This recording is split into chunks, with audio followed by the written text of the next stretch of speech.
Hey everyone, this is Abacus.com with a brief video tutorial on our division rule. In a previous video, we have covered multiplication on the abacus. So in this video, we're going to be covering how to do division on the abacus.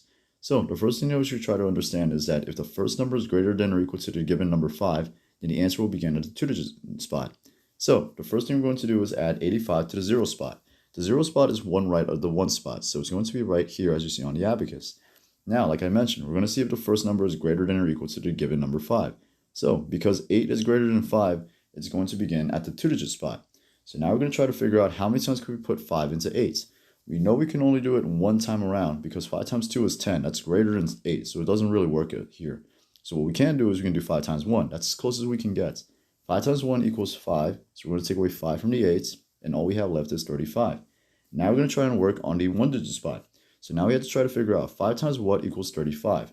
So we know 5 times 7 equals 35, so because of this, we're going to move a 7 on the 1-digit spot, and we're going to take away 35 away from 35, thus leaving nothing behind except our final answer of 17.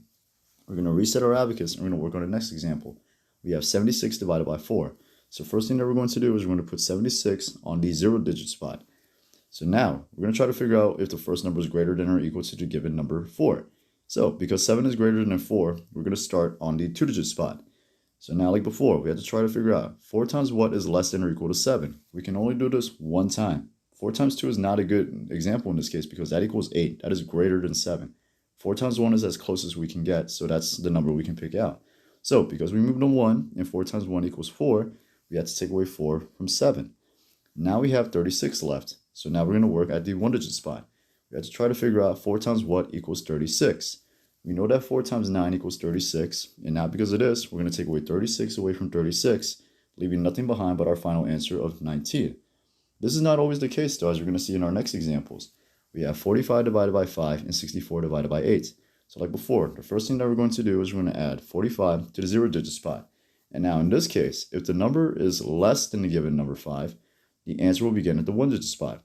So because the number 4 is less than the number 5, we're going to be starting at the 1-digit spot. So because of this, we're going to try to figure out 5 times what is equal to 45. We know that 5 times 9 equals 45. So because of this, we're going to take away 45 away from 45, thus leaving us with the answer of 9. So we're going to reset our abacus and we're going to work on a final problem. This time we have 64 divided by 8. So like before, first we're going to put our 64 on the 0-digit spot. And now we have to figure out if the first number is less than the given number 8. And if so, the answer will begin at the 1-digit spot. Because 6 is less than 8, we're going to start at our 1-digit spot. And now we have to try to figure out 8 times what equals 64. We know that 8 times 8 equals 64. And because of this, we're going to take away 64 away from 64. And our final answer is going to be 8. So the more important thing that I want you guys to take away from all this is regarding the first number and the given number that you have in front of you.